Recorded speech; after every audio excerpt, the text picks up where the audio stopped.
Hey, welcome back. I've got parts this week, so you can see I've got all my brake lines set out here, so I should probably get at least half of them installed today. I've got a new master cylinder. I actually went with one for the 3-speed. It was a little cheaper, and I've got a conversion kit, but that's all temporary because eventually I'll put to a dual circuit. Just decided on that, but it's going to be a lot easier once I can get this car on a lift and up in the air to reroute the lines and all that. So I'm going to try putting in the new master cylinder, get it all together, and then try to work on some of the lines. So you really can't see much with the camera underneath the car right now, but when I start working on the lines, because I'll take the front wheels off again to get those lines done and take another look at that. So hang with me. All right, quick update. I got everything installed into the car, and then things just wouldn't fit.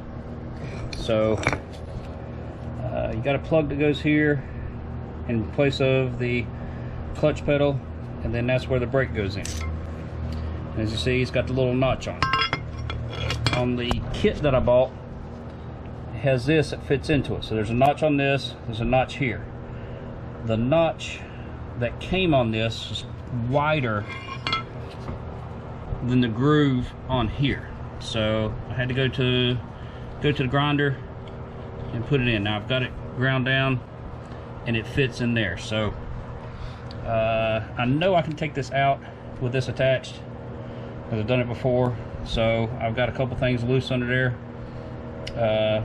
Going to assemble this here because it's easier, a little easier to assemble on the ground, because you can get the alignment of this, the side-to-side alignment good, and then put this in, put this all together, and then try to put it up in the car. So I'm gonna do this part, assemble it, take a short break, grab something to eat, and then put it in the car, and then I could put the 3 bolts back together, or 4 when you count this. So that's just a quick update.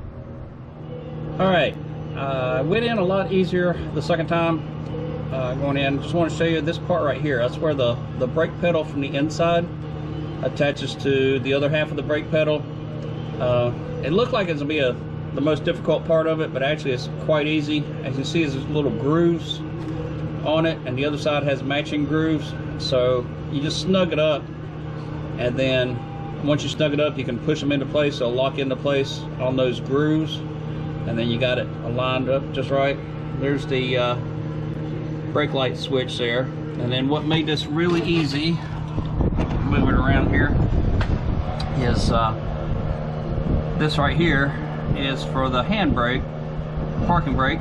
So removing that and then getting this out of the way really helped out and freed up a lot of room with getting it, the master cylinder with the pedal attached to it, back in and out of the car. So got that done now. Now so I can try to work on the brake lines and see what I can get there. It's the all right, come to a good stopping point today. Temperatures got up to just crawling past 95 degrees in the garage here. So put a new exhaust fan in yesterday, so I set it to 95, and it kicked on maybe 45 minutes ago. But I did get the driver's side lines run. It's hooked up to the master cylinder. I'm gonna show you how I made it easier.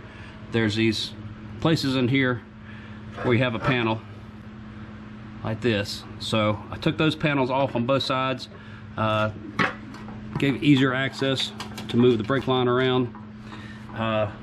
What was interesting is I have a puddle of brake fluid.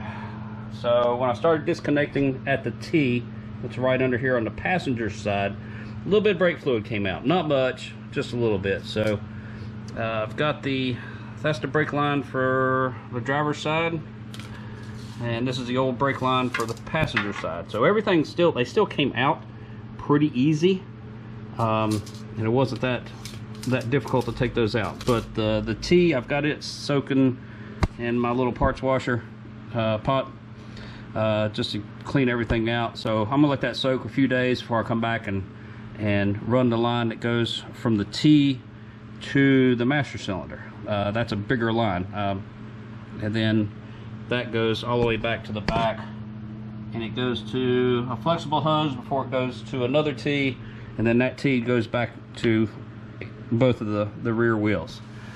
So probably I might not do any work next weekend. Actually, the great race is coming through Western Virginia and North Carolina next Saturday and Sunday. So next Saturday we're gonna go up to Deluxe, Virginia, my navigator and we're gonna meet some of the teams there. Try to meet up with the Corvair team that's there. It's Owl's Head Transportation. They're in a 66 convertible, but I've been seeing a lot of the posts online.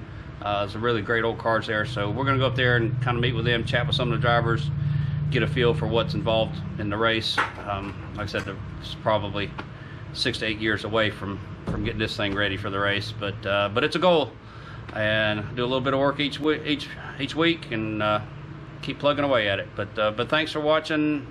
Make sure you subscribe to the channel here to catch the updates. I got a Instagram going now as well, so you look for Conrad Chevy on Instagram. Has a lot of my old model car pictures on there that when I was restoring the model cars, and then I just changed the channel over to do this. But again, thanks for watching.